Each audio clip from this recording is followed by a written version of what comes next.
Praise the lord. యేసు క్రీస్తు వారి పరిశుద్ధమైన నామంలో మీ అందరికి వందనాల శుభాలు తెలియపరుస్తూ ఉన్నానండి. సామెతలు 19వ అధ్యాయం 16వ వచనం.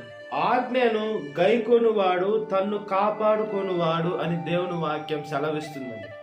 మనము దేవుని ఆజ్ఞ ప్రకారము మనం ఎప్పుడైతే నడుస్తూ జీవిస్తూ ఉంటామో మనల్ని మనం కాపాడుకునేటువంటి అవకాశాలు ఎక్కువ ఉంటాయండి. ఈ లోకంలో మనం దేవుని వైపు చూడాలి, మన చూపంతా దేవుని వైపు ఉండాలి, దేవుని వాక్యం పైన ఉండాలి. దేవుడు మనకి కొన్ని ఆజ్ఞలు పెట్టాడు వాక్యానుసారంగా జీవించమని. ఎప్పుడైతే మనము ఆజ్ఞానుసారంగా జీవిస్తూ పాటిస్తూ ఉంటామో మనల్ని మనం కాపాడుకునేది దేవుడే. అంటే దేవుడు ఆజ్ఞను మనం పాటిస్తే దేవుడు మాటకి లోబడినట్లుగా మనల్ని మనం కాపాడుకుంటామండి. ఈ లోకంలో మనం తల్లిదండ్రులు అక్కడికి వెళ్ళొద్దు అని చెప్తారు. మనం అక్కడికి వెళ్తే మనకు అపాయం కలుగుతుందని వాళ్ళకి తెలుసు.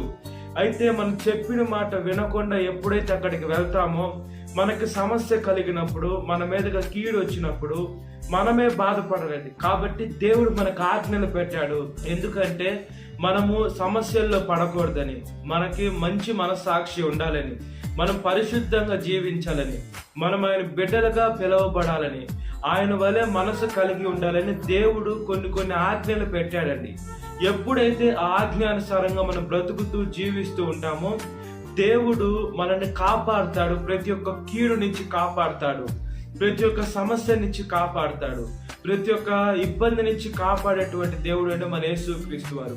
బైబిల్ గ్రంథంలో చూసుకున్నప్పుడు కూడా దేవుడు ఆయన భక్తులను ఎప్పుడు కూడా పెట్టలేదు. దానియేలు గారిని సింహం బోన్లో వేసినప్పుడు కూడా ఆ సింహాలు వచ్చి తిన్నా పర్వాలేదు అని దానియేలు అనుకున్నాడు. నా దేవుడు నేను వదిలిపెట్టను అనుకున్నాడు. దేవుడేమనుకొని ఉంటాడు, నా బిడ్డ అయిన దానియేలు సింహం బోన్లో ఉన్నాడు, ఆ సింహాలు ఏమి చేయకుండా నా దూతను పంపించి నా బిడ్డను కాపాడుకుంటానన్నారు. అలానే దానియేలు గారిని కాపాడండి. షడ్రకు మెషకు అబేద్నెగోను వారికి అగ్ని లాంటి సమస్య వచ్చింది. అగ్నిగుండంలో ఆ రాజు పడవేయమన్నప్పుడు ఆ పడేసే 700 మంట పెంచినప్పుడు ఆ సైనికుడు కాలిపోయాడు. వాళ్ళని పడేయాలని చూస్తున్న సైనికుడు కాలిపోయాడు. వీడు పడ్డవాడు మస్ అయిపోవాలి. అలా క్లిష్టమైన పరిస్థితుల్లో సాక్షాత్తు దేవుడే వచ్చి వాళ్ళని కాపాడాడండి. అంటే దేవుడు ఆజ్ఞలు, అంటే దేవుడు ఆజ్ఞ ఏంటంటే ఏ విగ్రహం ఉన్నా కూడా ఆ విగ్రహానికి మొక్కకూడదని దేవుడు వాక్యం సెలవిచ్చింది. వాళ్ళ మాటకు లోపడ్డారు. మా దేవుడు తప్ప మేము ఏ దేవుళ్ళని పిలువబడే బొమ్మకు మేము సేవించము, మా ప్రాణాలు పోయినా పర్వాలేదు అనుకున్నాడు. వాళ్ళ ప్రాణాలు వాళ్ళు కాపాడుకున్నారు. కాబట్టి మన జీవితము పరిశుద్ధంగా ఉండాలి, మన ఆలోచన పరిశుద్ధంగా ఉండాలి, మనం చూసే చూపు పరిశుద్ధంగా ఉండాలి, నడిచే నడక పరిశుద్ధంగా ఉండాలి, చేసే క్రియ పరిశుద్ధంగా ఉండాలి. మన జీవితం యావత్తు మనం దేవునికి సమర్పించుకోవాలి. దేవుడు గొప్ప దేవుడు, పరిశుద్ధమైన దేవుడు, దేవుడు జీవం కలిగిన దేవుడు అండి. మనము ఈ లోకంలో మాలిన్యపు వస్త్రాలు ప్రతి ఒక్క మానవాళికి ఉంటాయి. మాలిన్యపు వస్త్రాలు అంటే బురద మనకు ఉంటుంది, ఈ లోకంలో ఉన్నటువంటి పాపం అంటుకొని ఉంటుంది. మనము ఎలా కడగబడతామంటే యేసు క్రీస్తుని సొంత రక్షకుడుగా అంగీకరించి నీటి బాప్తీసుని తీసుకొని ఎప్పుడైతే మన మారు మనసులోకి వస్తామో దేవుడు మనల్ని కడిగేటువంటి దేవుడు అండి. దేవుడు మనల్ని పరిశుద్ధపరిచేటువంటి దేవుడు. దేవుడు మనల్ని హిమము కంటే తెల్లగా చేసేటువంటి దేవుడు అని మన యేసు క్రీస్తు వారు. కాబట్టి ఈ లోకంలో మనం ఎంత దృఢంగా ఉండాలి, ఎంత బలంగా ఉండాలి, మనము ఫోకస్ చేయాలి. ఈ లోకంలో మనుషుల వైపు ఫోకస్ ఉండకూడదని మనం దేవుని వైపు ఫోకస్ ఉండాలి. దానియేలు గారు అదే పని చేశారు, దేవుని వైపు ఫోకస్ ఉన్నారు. అదే విధంగా ఆయన కాపాడబడ్డారు. షడ్రకు మెషకు అబేద్నెగోను వరకు దేవుడి మీద ఫోకస్ గా ఉన్నారు. ఈ లోకానుసారమైనటువంటి ఆలోచనలు అయితే సింహాలు నన్ను తినేస్తాయి కదా, నేను ఆ రాజు చెప్పినట్లు చేస్తానని దానియేలు గారు అనుకుంటే కాపాడబడి ఉండేవారు. అదే విధంగా షడ్రకు మెషకు అబేద్నెగోను వాళ్ళు కూడా నేను ఆ ప్రతిమకు మొక్కితే రాజు మమ్మల్ని అగ్నిగుండంలో పడేయడు కదా, ఈ లోకంలో ఉన్నటువంటి ఆలోచన వాళ్ళకి ఏంది, వాళ్ళ దేవుడి మీద ఇంత గొప్పగా వాళ్ళ దేవుడైనా గొప్ప అది ఇదని ఈ లోకంలో మనుషులు దూషిస్తూ ఉంటారు. అవన్నీ పట్టించుకోవాలి. వాళ్ళకి గురి దేవుని వైపే గురి. నా దేవుడు మాత్రమే కాపాడతాడు. కాపాడిన స్తోత్రం, కాపాడకపోయినా స్తోత్రం. కాపాడకపోయినా నేను దేవుడి దగ్గరికే వెళ్తాను కదని వాళ్ళు ఎలాగైతే ధీమా కలిగి ఉన్నారో మనము కూడా దేవుడు ఆజ్ఞలు పెట్టాడు. ఆజ్ఞలు ఎందుకు పెట్టాడంటే మన జీవితానికి మంచిదిగా ఉండాలని, మనము పరిశుద్ధంగా ఉండాలని, మనం ఏ పాపము చేయకుండా దేవుని మాటల్లో మనం జీవించాలని. ఇలా చేస్తే ఇలా అవుతుంది, ఇలా చేస్తే ఇలా అవుతుందని మనకు తెలియదండి. దేవుడు ఆజ్ఞానుసారంగా జీవిస్తే మనకు మంచిగా ఉంటుంది. మనము దేవుడు ఆజ్ఞలు కూడా మంచిగానే ఉన్నాయి. అంటే నిన్ను వలె నీ పొరుగు వారిని ప్రేమించు. ప్రేమించుకుంటే మనకు పగలు వస్తాయి, కోపాలు వస్తాయి. అది దేవుడి ప్రేమ కాదు. ఇలాగా ఉండకూడదని దేవుడు అలా చెప్పాడు. కాబట్టి మనం దేవుని వాక్యానుసారంగా బ్రతుకున్నట్లుగా ప్రార్థన. పరిశుద్ధాత్మదేవ, మా ప్రియ పరలోకమందున్న తండ్రి, స్తోత్రమయ్యా. మీరు ఏదైతే మాకు ఆజ్ఞలు ఇచ్చారో ఎస్ఐ, మీ మాటను బట్టి మేము జీవించే శక్తిని దయచేయండి అయ్యా.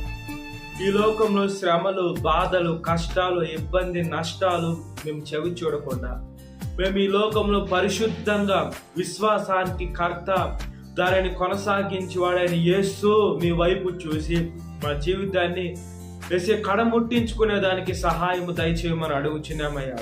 మా జీవితం యావత్తు మీ పాదాల ముందు పెడుతున్నాం. మీ వాక్యం మా పాదములకు దీపమై ఉంటుంది, మా త్రోవకు వెలుగై ఉంటుంది. మీకు స్తోత్రం చెల్లిస్తున్నాం. సహాయం దయచేయండి అయ్యా. యేసయ్యా, మీరు మాకు మంచిగా జీవించమని చెప్పారు, అవే ఆజ్ఞలు. చెడ్డగా జీవిస్తే సమస్యల్లో పడతామని మీరు కొన్ని మాటలు చెప్పారు. ఆ మాటలు సారంగా మేము జీవిస్తేనే, ఆ వాక్యానుసారంగా మేము జీవిస్తూ ఉంటేనే యేసయ్య మేము సమస్యల్లో పడకుండా ఉంటాం. యేసయ్య, మమ్మల్ని మేము కాపాడుకుంటాం. అదే వాక్యం సెలవిస్తుంది. ఆజ్ఞను గైకొనివాడు తన్ను కాపాడుకునేవాడు. అంటే మాకై మేము కాపాడబడాలంటే మీ వాక్యం వినాలి అని వాక్యం సెలవిస్తుంది. కాబట్టి మీ మాటలకి లోబడే శక్తిని దయచేయండి అయ్యా. దేవుడు ఏంది నాకు చెప్పేది, నాకంతా తెలుసులే అని ఎప్పుడైతే గర్వం వస్తుందో, ఎప్పుడైతే అహంకారం వస్తుందో, గర్వము నాశనానికి ముందు. కాబట్టి వాళ్ళ జీవితాలు పరిశుద్ధపరచండి అయ్యా. వాళ్ళ జీవితాలు మారు మనసులోకి రావాలయ్యా. యేసయ్యా, ప్రతి ఒక్క బిడ్డ మిమ్మల్ని తెలుసుకోవాలి, ప్రతి ఒక్క నాలుక మిమ్మల్ని స్తుతించాలి, ప్రతి ఒక్క మోకాలు మీ నామములో వేసే సాష్టాంగపడి వంగాలి.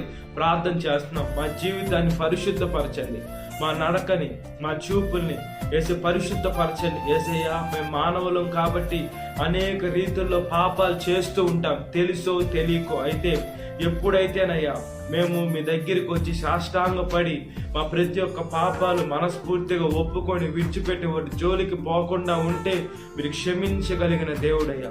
ఎక్కడికో వెళ్ళి కోనేల దగ్గర మునిగితేనో లేదా బలులిస్తేనో మా పాపాలు కడగబడవు. మీ దగ్గరికి వచ్చి పశ్చాత్తాపంతో మీకు సాష్టాంగపడి నీటి బాప్తీసం తీసుకొని క్షమించమని అడిగితే మా పాపాలు కడగబడతాయి. మేము బాప్తీసం తీసుకుంటే మేము క్షమించమని అడిగితే మా పాపాలు కడగబడతాయి. కాబట్టి మీ కృపలో జ్ఞాపకం చేసుకోండి. ప్రతి ఒక్క యవనస్తురాలను మార్చండి అయ్యా.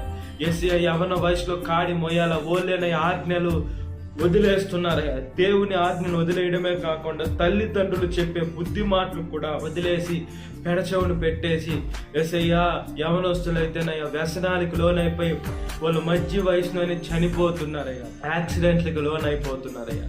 ఆ తాగుడైన మహమ్మారికి లోనైపోయి అవయవాలు చెడిపోయి చనిపోతున్నారయ్యా. యేసయ్యా, ప్రార్థన చేస్తున్నాం.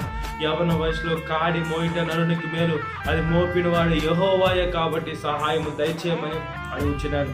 సాతాను చదివిన ప్రతి ఒక్క బిడ్డను విడుదల దయచేయండి.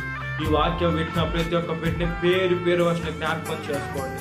ఈ దినకాలపు దేవునితో నింపమని నజరేయుడైన యేసుక్రీస్తు వారి పరిశుద్ధమైన నామంలో మిక్కిలి వినంతి అడుగుచున్నాను మా పరలోకమందున్న తండ్రి. Amen. Praise the Lord. God bless you. Have a great day.